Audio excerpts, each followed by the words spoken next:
Today is September 6, 2012. This is the beginning of the Capitalism tour.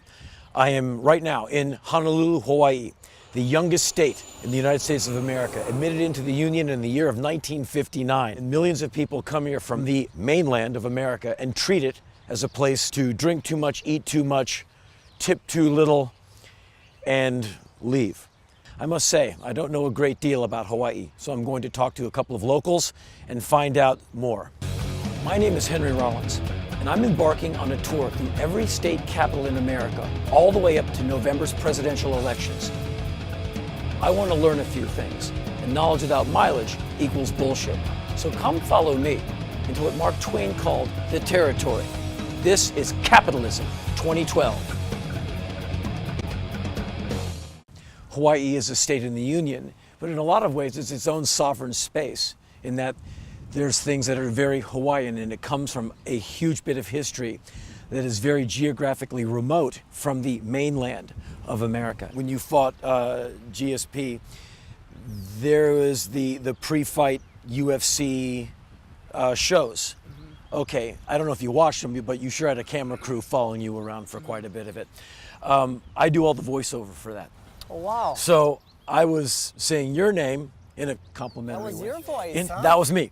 Yeah, so Wow. there's a slightly lesser degree of separation between us than you may have previously imagined. The voice of God. Is that what they call that? At least.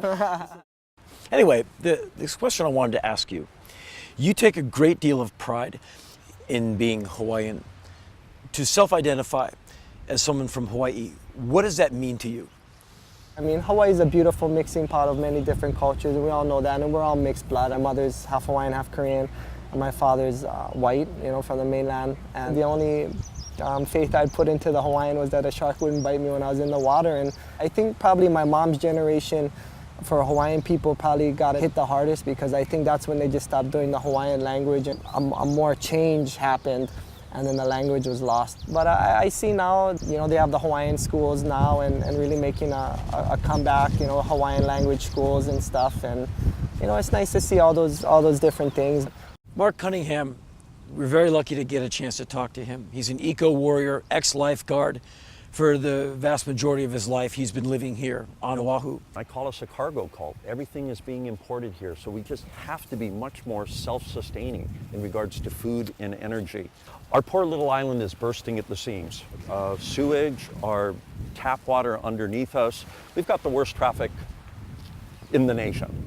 You thought LA owned it. I did. We're claiming it. Our organization is not against growth, but we're for smart growth. The island is only this big, so there has to be boundaries or limits to how big can you grow. We need to grow more of our food here, yet our government agencies seem to continue the upzoning of ag land to urban or resort. It's a cliche, but we continue to pave over paradise. Maybe Hawaii is a little microcosm of the rest of the world. I'm in the beautiful Pacific, and the water's urine warm, and it will not get deep after the first quarter mile, because now you're way out in it, and I'll walk back to LA. That'll fool them. My time in Hawaii was beautiful. The people were fantastic. As you can see, the flora and fauna, amazing.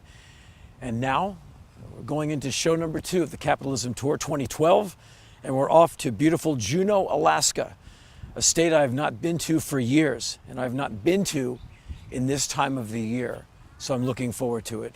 Perhaps, if we're lucky, if we open our eyes very wide and look from side to side, we might be able to see Russia.